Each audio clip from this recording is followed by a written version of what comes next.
आज संध्यार आसिब बड़ निष्पत्ति। बालेश्वर एफएम कॉलेज छात्री आत्महत्या घटना रे संध्या सुधा आसिपारे बड़ निष्पत्ति। बालेश्वर घटना राज्य सरकार को व्यथित करिछे। पीड़िता और तांको परिवार को न्याय देवा पई जहां आवश्यक पड़िबो सरकार करिवे। आज दुई उप मुख्यमंत्री राजस्व मंत्री उपस्थिति रे स्थितिर समीक्षा करा जायतिला। केवल एचओडी कि अध्यक्ष नुहंती, झियो आत्महत्या करने पाई स्थिति सृष्टि करिथिबा जेकोसी व्यक्ति भी तदंतर परिसर को आसिबे। मुख्यमंत्री मोहन माझी राष्ट्रपति कार्यक्रम रु फेरिबा परे संध्या सुधा बड़ एक्शन होई पारे। सरकार को एकमात्र लक्ष्य पीड़िता को न्याय देवा।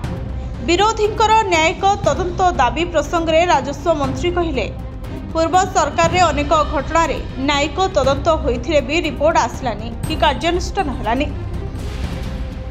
घटना को नहीं सरकार कौन पदक्षेप नहीं, यार अग्रगति केमिति हेउचे आ कौन पदक्षेप आवश्यक से सबुर तर्जमा करा जायछे। मुख्यमंत्री को बैठक पर परवर्ती निष्पत्ति हेबो।